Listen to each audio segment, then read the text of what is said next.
Welcome to Hannah's Heart. So Hannah, she's just one of the women who did struggle with infertility in the Bible. No matter who we are, we can be inspired by the fact that Hannah took her pain to God, and God heard her and was with her. So when she was praying at the temple, she had been weeping and not eating, and her lips were moving, but her eyes were closed, and the priest was like, "Hey, why are you drunk at the temple?" It can become an obsession when you want a child so deeply. And desiring that baby and to be a mama. Every holiday, every Mother's Day. This is not a show that's going to promise you a certain outcome, but this is a show that says, however God answers your cry, we know that He's enough.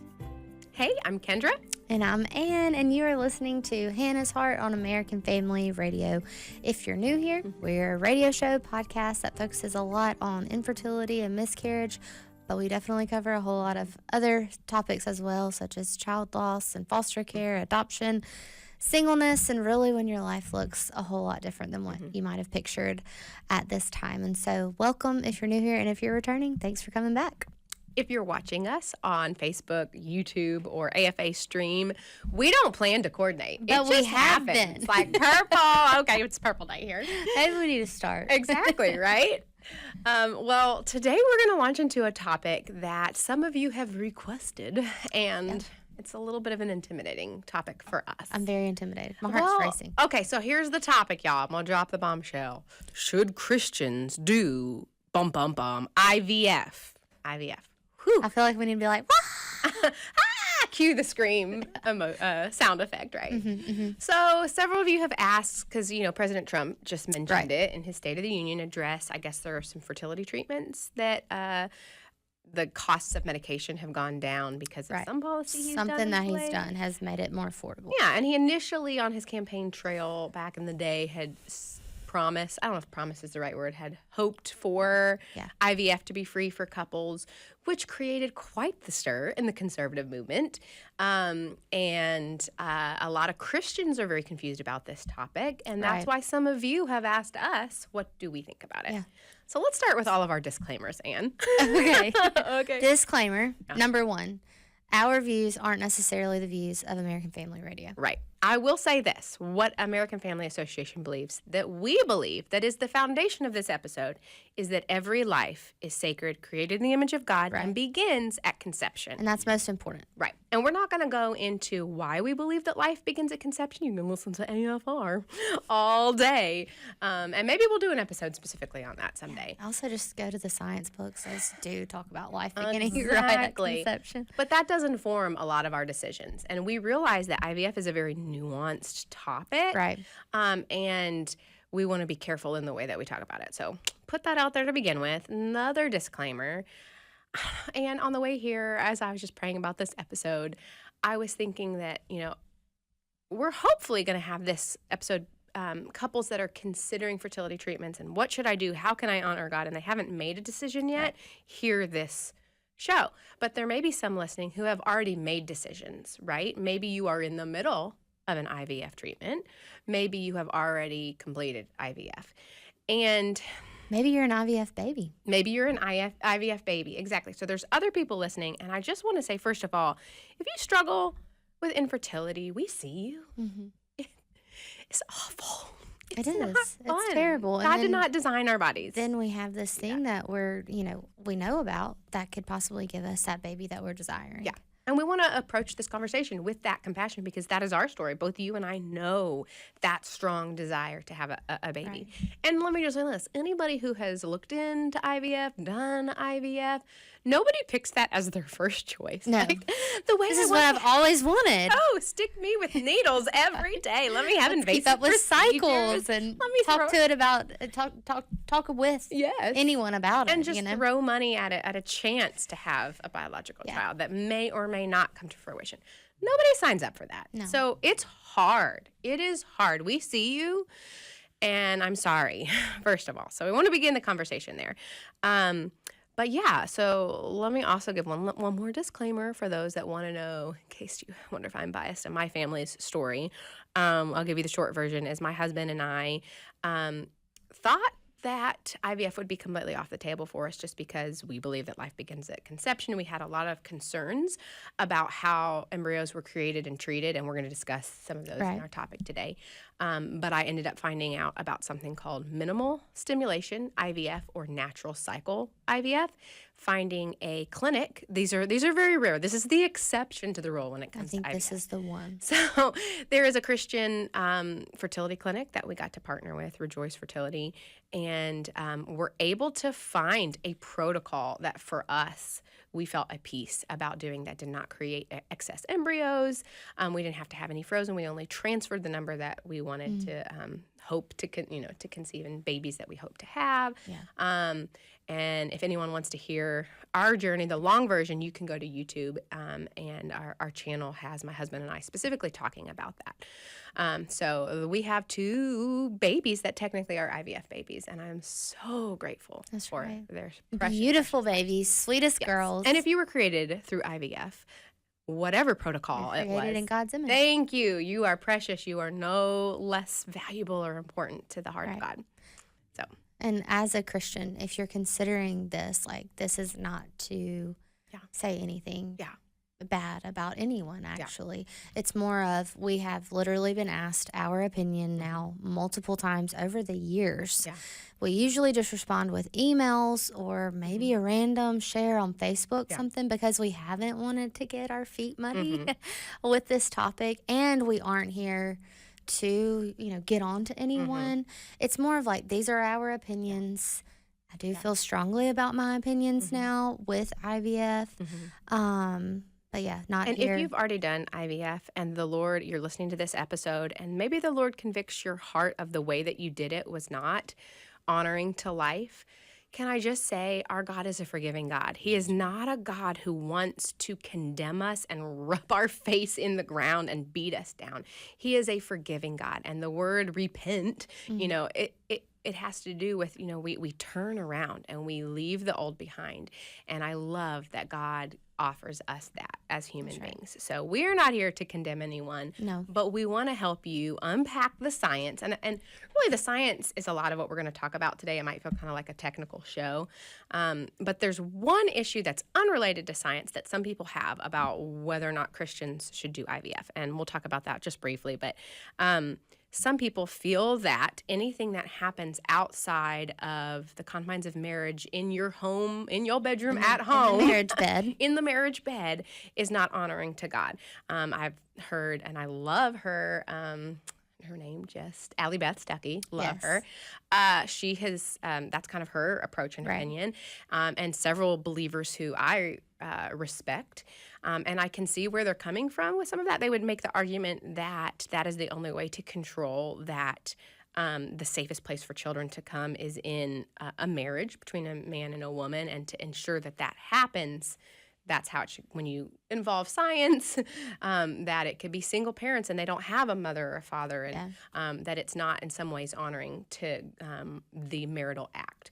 So while I understand that, I do disagree with that. I feel like medical, I feel like some fertility treatments and things can be a tool. Yes, it can be used for evil.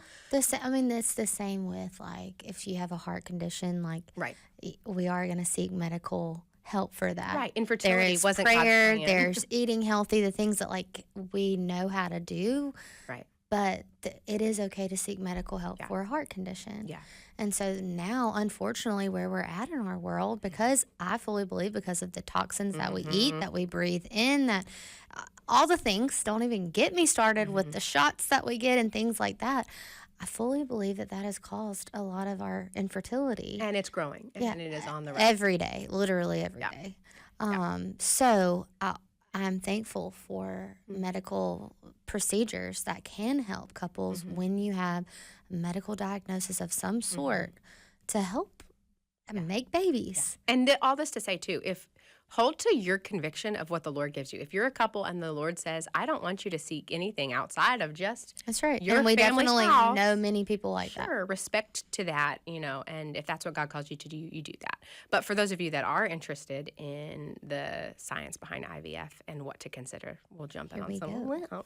So, Anne, what are some of the problems that you and I have discovered over the last few years with the traditional approach to IVF? Well, definitely the number one thing that I did not realize would be such a problem are how many embryos are created per cycle. Right. We've heard stories of people creating 15, 16, 17, 18 Like embryos. that's average. Is Yeah. what they kind of the goal of what Right. they're shooting for. Right? And the problem, this isn't like a life problem necessarily, a pro-life issue, but with what they're doing to the women's bodies to make these women produce these eggs, that is not a natural thing. I'm forgetting the term, but women after going through IVF are now Hyperovulation, is it? something like that, something hyper something. Ovarian syndrome. Hyperovarian syndrome. Okay, yes, we're now you can't get out of that. Now your ovaries are overproducing eggs, which then causes what? Ovarian cancer. Awful. Because you have all these eggs now. If you're not doing the next IVF cycle the next month, you have eggs just sitting on the outside of your ovary. And they call it, it's also part of, oh my goodness, what is it that we talk about all the time? She's diagnosed with endometriosis, and yeah. PCOS. Okay. The string of pearls. They call it a string of pearls around ovaries. And when that is just left there to do nothing with, people can end up developing endometriosis and ovarian cancer. So that's not even a life issue necessarily, but like, okay, this isn't the way God had designed this to be. And when we're pumping these women with hormones and all the things, that's not natural for bodies. Yeah. That's just a big risk to consider and to have to pray through. Right. Yes, at least to consider and to know. Look up those medications. Look up the pharmaceuticals and, really understand what the risks are when you're, giving yourself these shots and the different ways that they give medicine. And it's one thing, are you doing it one time or are you doing it repeatedly? Yeah. Again, how much of that toxin is coming into your body. I also do want to notice and realize, like, if you're already pregnant and you're having to give yourself hormones during the pregnancy, something completely different. You're having to do that to save your baby's life. So that's completely different. I'm talking about pre-pregnancy. You are not pregnant right now and you are needing to take X, Y, and Z to possibly get pregnant. That's a good distinction. So I want to slow down for a second and go back into what is IVF and kind of the history of how it got started. So it started, the first in vitro fertilization is what it stands for, which means like in the glass. So it means the conception is happening in the little glass. Like the Petri dish doesn't sound good. So I know. In the glass. Petri dish sounds like, I don't know, it sounds like mold is being grown or something. I don't know. Instead of a human, it was precious. Anywho, so the first IVF was successfully performed in England in 1978.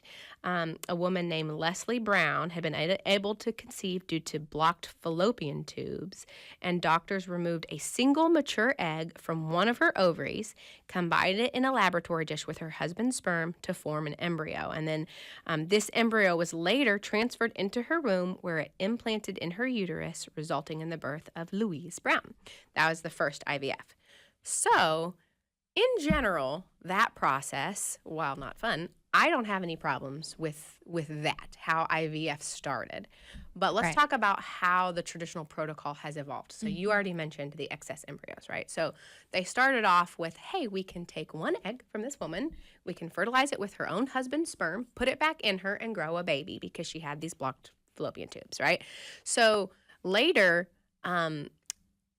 it's a procedure to have to go in and retrieve that egg, right? And it's invasive, it takes time.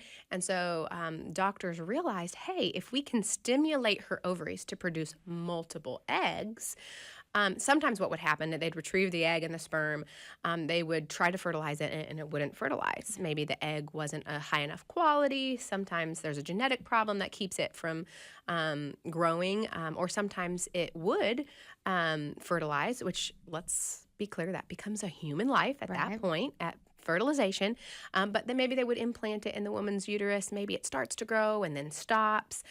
These are all because of genetic disorders of living in a broken human world. So this is because of the fall, right? This is not something new to specific to IVF. It's just something that happens for the average woman. You may have conceived more children than you know, and that's often called a chemical pregnancy, that your body just, the baby doesn't continue to grow, and sometimes you don't even know about it, right? So that happens outside of IVF. So anyways, doctors decided, let's up our chances. While we're in there, let's try to get 3 or 4 eggs. And then they were like, well, hey, let's get 17. I've heard of women having like 40 eggs. Yeah.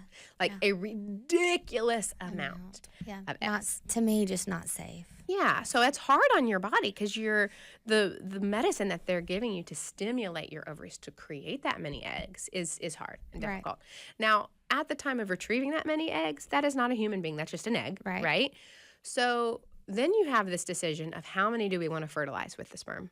The typical IVF protocol says, let's do all of them. You got 20, let's fertilize them all, because now we have the technology to genetically test them. So maybe a woman gets 15 eggs. Maybe, let's say 12 of them end up being healthy eggs. And then of those 12, let's say 10 of them fertilize. You've now created 10 lives, right? So I hope unless you're going to have 10 children, then... Exactly. So, and not saying you shouldn't. Not saying you shouldn't. But that's we love big families here at IFI. We do. But yeah, so then they say, okay, well, let's test all 10 of those healthy those embryos, and they say, oh, well, these ones are more likely or more inclined to have some genetic problems, so they probably wouldn't grow anyways. Let's discard them.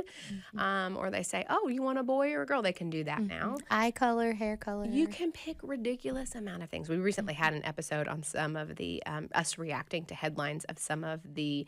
So there's PGT, the pre-genetic testing, but there's another kind of genetic testing that they can do now that can determine their personality and IQ and if they have ADHD. And there are some people that will encourage you to discard them if they have ADHD. Pick your smartest embryo. Right.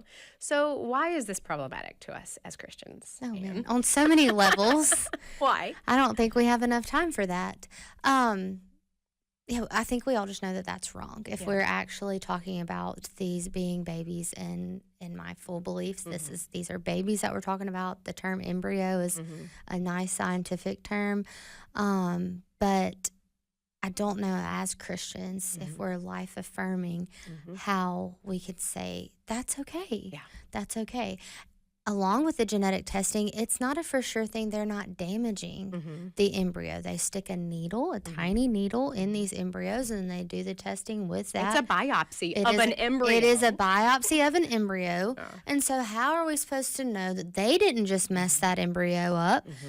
And now you're like discarding what would have been your little boy or little girl, as hard as that is to think about. That's what's happening. And I have something pulled up right here. I just wanted to know the numbers.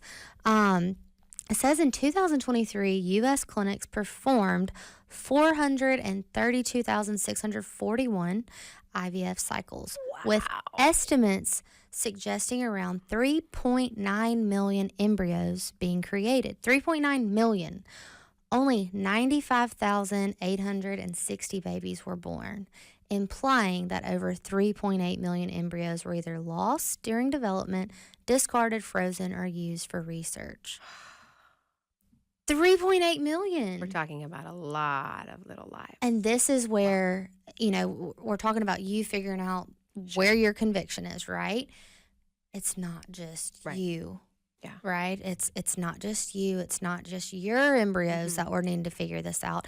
The last report that we heard, we had over 1 million embryos frozen in the United States, alone. And so, honestly, I was reading rules on this, and it's different per state. Laws are, if the mom and dad die in a car accident, there's no way you can include these embryos in your will. So the doctors get to decide what happens to these embryos. And I think that depends on states. It does. There are some, each states are different. Sure. Some states consider them property. Right. And they then become awful. property for research. They can also benefit financially off of these by taking stem cells from these embryos. That can go to new vaccines. That can go to... We won't go into everything that the internet tells you it can go into, because I'm not going to be called a conspiracy theorist. But it can go into a whole lot of different things that I would not think would be okay as a Christian. And what I would want my baby, my embryos, to end up going through. And now, you potentially don't have a say in that. If you're all of a sudden not able to pay for keeping them frozen anymore. Yeah. You don't make two, from what I've read, if you don't make two monthly payments, they have every right. I guess this does depend on state. I don't think it necessarily said that, but it says they have the right, depending on the clinic, to decide what they're doing with those embryos after two missed payments. So, like, how That's awful morbid is that to think, okay, I don't have the money 2 months in a row.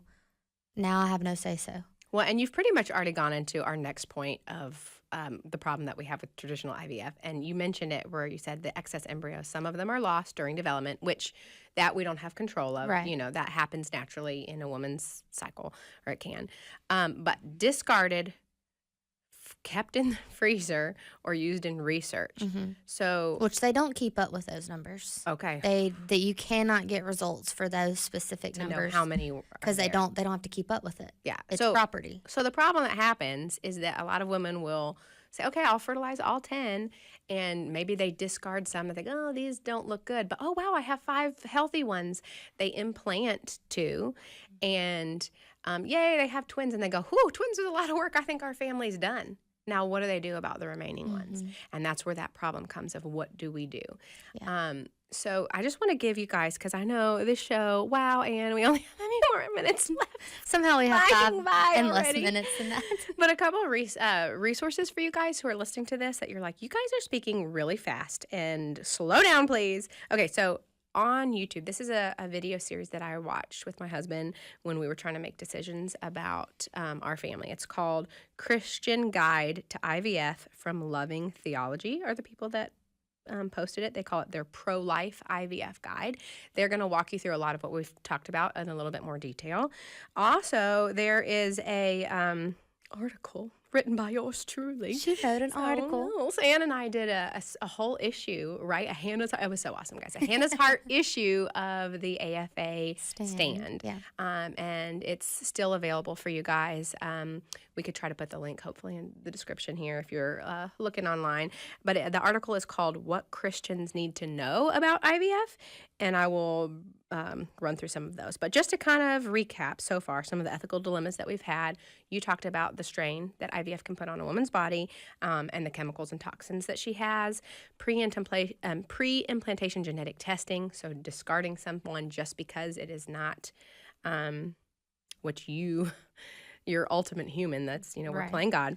Another thing we didn't talk about, but selective reduction is another common issue of IVF. That's where they will implant 3 or 4 multiple embryos in hoping that one of them will stick. And if too many stick and you go, oh, I don't want to have quadruplets, they then go in and it's abortion. It's essentially selective Do you reduction. want baby A, B, C, or D? We'll get rid of 2 of them for you, or 3. How many do you want to have? So that is essentially abortion. And one other thing we haven't really talked about, and this is the area where I personally need to learn more of the science, but what does it put an embryo through to freeze it? So we were fortunate, my husband and I, we did this minimal stimulation IVF where we only created as many embryos as we wanted to transfer as in a fresh cycle. So we created 2. We were hopeful for twins, and both times only one of them stuck. So we have some extra babies in heaven that we can't wait to meet. But my point being, sorry, I haven't said that out loud in a minute. It hits differently when you say it out loud. And I think for any couple, the big advice I would give you, if you do decide to go into IVF, a traditional protocol where you put strict limits on I don't want PGT. I don't want selective reduction. I don't want to create more embryos than X whatever number. A good rule of thumb is whatever humans you create, your desire and your heart should be to be able to welcome them into your family. Yeah. So if you don't want 15 children coming home with you, don't create 15 children. Yeah. Make sure there is a plan for every human life. That's so good. Sorry. So no, that's so good. And yeah, that's how the babies need to be viewed. Your embryos, those embryos didn't stick. That means that you have babies in heaven. Yeah. Oh, and frozen. So, I was going to say, we didn't feel comfortable even just freezing some because we didn't know the thawing process, what that would put an embryo through. My understanding is that the thawing process now is really high tech and actually pretty good. But it's something that if we had gone that route, I would have wanted to ask a few more questions on. So I don't really feel comfortable talking to it. Real quick, I know we're like almost out of time, man, but should like the government be funding IVF and all of that? My thoughts on it right now is not the way it's currently being done because I don't want my money going towards babies being killed. Right. So unless the same as I don't want them going to abortion. Exactly. So unless there's some radical reform in the world of IVF, I'm not ready to see taxpayer dollars going towards it. I fully agree. One more show I would tell you to go look at is the Lila Rose show. She just interviewed IVF doctors and IVF patients. Wow. And you got to hear two different perspectives and how money works and treatments and things like that. So it's very, very interesting. So I would encourage you to go give that a listen. Kendra, this went by so fast. I thought I was going to end up with not enough to say. You have so much to say on this. Thanks for talking about your babies on here. Thank you. We'll see you back next week on Hannah's Heart.